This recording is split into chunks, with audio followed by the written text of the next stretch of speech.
Hey everyone, and welcome back to another explainer. Today, we are looking at something incredibly fascinating. We're actually going to treat an entire society as if it were a single living biological organism. Specifically, we're diving into Pierre J. Martin's deeply provocative essay, America, a Myth-Making Machine. Martin basically acts as a societal surgeon here. He opens up the cultural body of the United States to examine the systemic roots of its violence. So we're not just looking at isolated incidents today. We are diagnosing a full-blown systemic condition. When horror strikes, our gut reaction is usually to look for a monster, right? Think about the visceral, nationwide shock to Charles Manson's crimes back in the late 1960s, or the really intense immediate reactions to the July 2024 assassination attempt on Donald Trump. As a society, we rush to label these events as acts of absolute, unexplainable evil, or on the flip side, as divine, miraculous interventions. We just tend to believe that individuals operate in a vacuum, making these sovereign choices for good or bad. But Martin's essay asks us to hit pause and consider something huge. What if absolute evil doesn't actually exist? What if these figures are really just the most visible symptoms of a disease operating deep within the social body itself? Okay, let's dive into this. Here is our roadmap for today. First up, the illusion of free will. Then, the myth machine. Number 3, the weak links. 4, sublimating violence. And finally, curative justice. All right, part 1, the illusion of free will and Spinoza's determinism. So to really grasp Martin's societal diagnosis, we first have to totally shatter a deeply held illusion, and we're going to use the 17th century philosopher Baruch Spinoza to do it. Spinoza argued that humans are not these isolated little empires calling all our own shots. Instead, we're all just links in an infinite chain of causes and effects. Central to this whole idea is the concept of the conatus, which is basically just your vital drive to persevere, to keep existing and asserting your power in the world. Now, under Spinoza's determinism, tossing out the idea of absolute free will doesn't mean no one is responsible for what they do. Rather, it just shifts the focus entirely.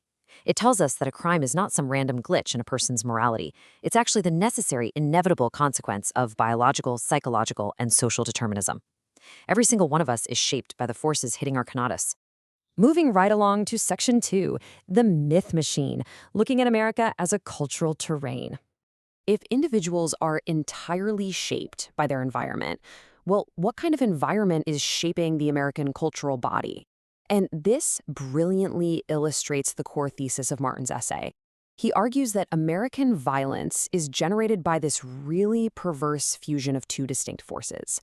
Over on the left, we've got manifest destiny, that deeply ingrained historical superstition that the nation has this divine, almost religious mission to conquer and succeed. And then on the right, we have what theorist Guy Debord called the society of the spectacle, which is modern capitalism, where literally all social relationships are mediated by images and screens. The essay argues that America has essentially fused these two things together. It uses modern screens to broadcast its historical, puritanical myth-making, creating this incredibly powerful, alienating machine that programs the public mind. Now, a fusion like that requires constant reinforcement, which the system readily provides through what Martin calls secular liturgies, or basically grand masses. Take the Super Bowl, for instance. It is way more than just a game. With the military flyovers and gladiatorial clashes, it's this massive televised worship of brute power and the combatant body. Then look at the Oscars, which functions as the total sanctification of the ego and stardom.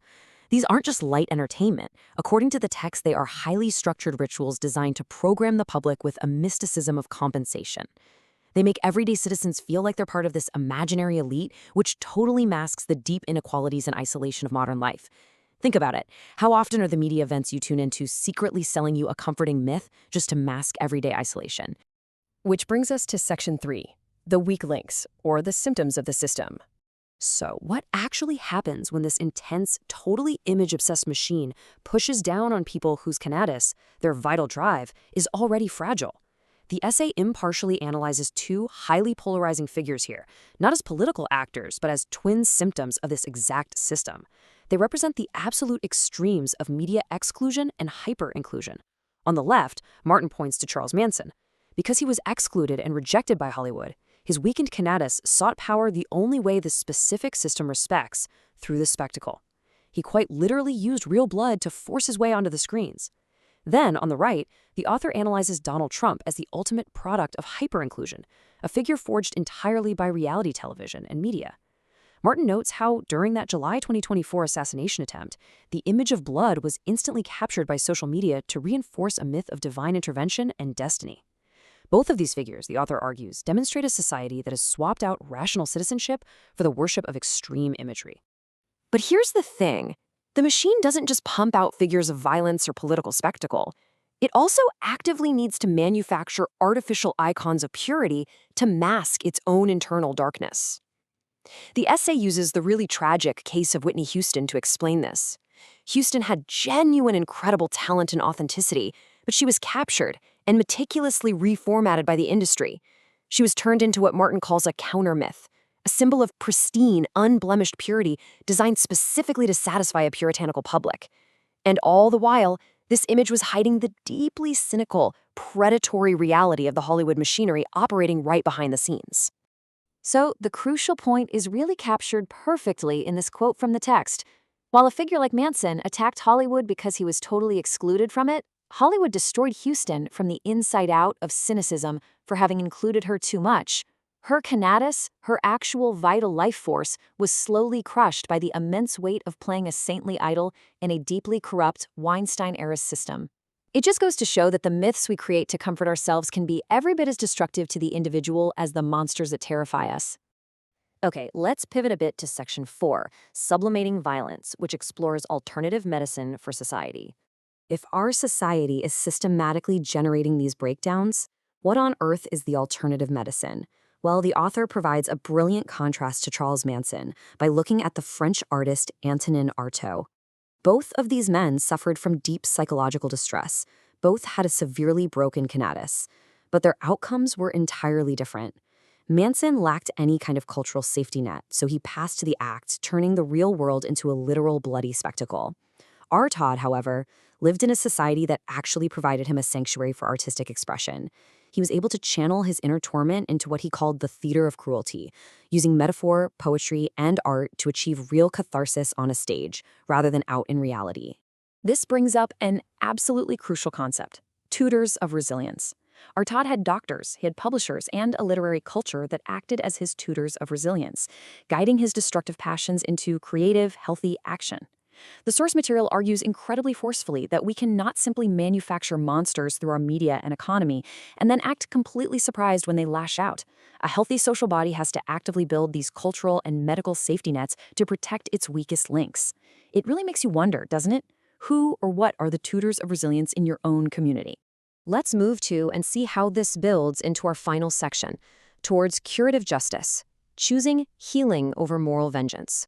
So how do we actually replace that very human desire for moral vengeance with a system based on genuine healing? Well, the very first step is pulling the plug on the spectacle itself. To stop fueling the megalomania of mass criminals, Martin insists we absolutely must break the liturgies of crime. Practically, this means enforcing media anonymity for mass killers. By refusing to show their faces, say their names, or broadcast their manifestos, we deprive them of the one single thing they crave most: immortalization on our screens. We literally have to stop turning true crime into a glamorous, profitable myth. Building on that, the essay lays out 3 distinct pillars of a Spinoza-inspired curative justice. First, we have to treat crime not as some metaphysical sin, but as a clinical and social symptom that needs to be diagnosed. Second, we must actively help individuals sublimate their destructive drives through things like ethics, education, and art. And third, we have to enforce collective responsibility. That means society must look in the mirror and reform the poverty, the media voyeurism, and the harsh environments that created the weak link in the very first place. It's a complete shift away from old-school ideas of Christian guilt and retribution. Now, what's really interesting about this slide is that this isn't just some abstract pie-in-the-sky philosophy. It is already working out there in the real world. The author points directly to the Scandinavian model of justice. In these countries, prisons are not designed to inflict moral vengeance or suffering at all. Instead, they operate practically as hospitals for the conatus. The goal is strictly to repair, educate, and heal the individual. They protect society by actually fixing the root cause of the violence, rather than merely locking it away in a cage to let it fester. Which leaves us with the ultimate challenge posed by Pierre G. Martin's essay. As long as we cling to the illusion of absolute free will, We get to keep our comforting myths, our grand spectacles, and of course, our righteous anger. But at what cost?